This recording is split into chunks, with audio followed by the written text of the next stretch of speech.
अपन सबको self made millionaires की कहानियां बहुत पसंद होती हैं। ऐसे लोग जिन्होंने खूब मेहनत की, रिस्क लिया और बड़ा नाम कमाया।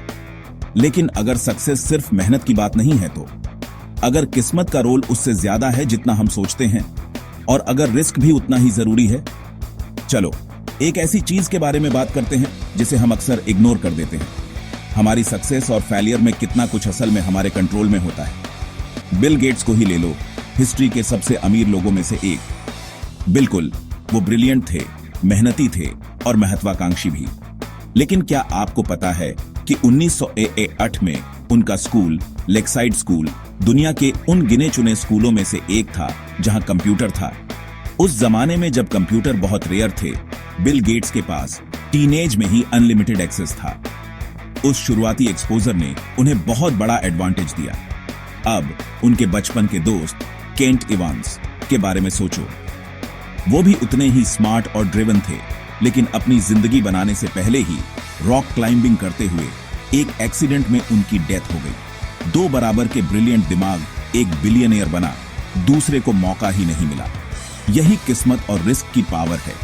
हमें यह मानना अच्छा लगता है कि लोग सिर्फ टैलेंट और मेहनत से सक्सेसफुल होते हैं, लेकिन सच्चाई ये है, हर सक्सेस स्टोरी अनदेखी ताकतों से शेप्ड होती है। सही जगह, सही समय, सही मौका, सही कनेक्शन।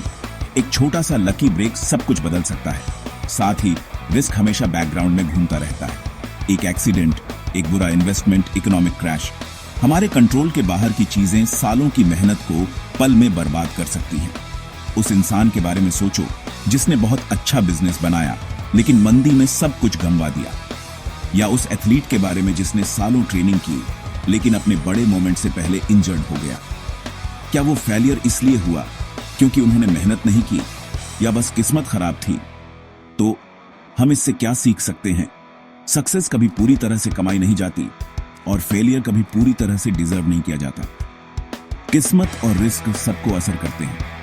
एक्सट्रीम सक्सेस स्टोरीज को फॉलो करते समय सावधान रहो। हम अक्सर स्किल को ओवर एस्टिमेट और किस्मत को अंडर एस्टिमेट करते हैं। सक्सेस में विनम्र रहो क्योंकि किस्मत ने आपको वहां पहुंचने में मदद की, और फेलियर में माफ कर दो क्योंकि रिस्क का भी रोल होता है। सच तो ये है, हमारे फाइनेंशियल लाइफ पर हमारा पूरा कंट्रोल नहीं होता, लेकिन किस्मत और रिस्क के रोल को समझकर हम स्मार्ट डिसीजन ले सकते हैं, बेहतर रिस्क ले सकते हैं और दूसरों के सफर को बेहतर समझ सकते हैं। तो अगली बार जब आप किसी को सक्सेस या फेल होते हुए देखें तो खुद से पूछें, इसमें कितना कुछ असल में उनके कंट्रोल में था।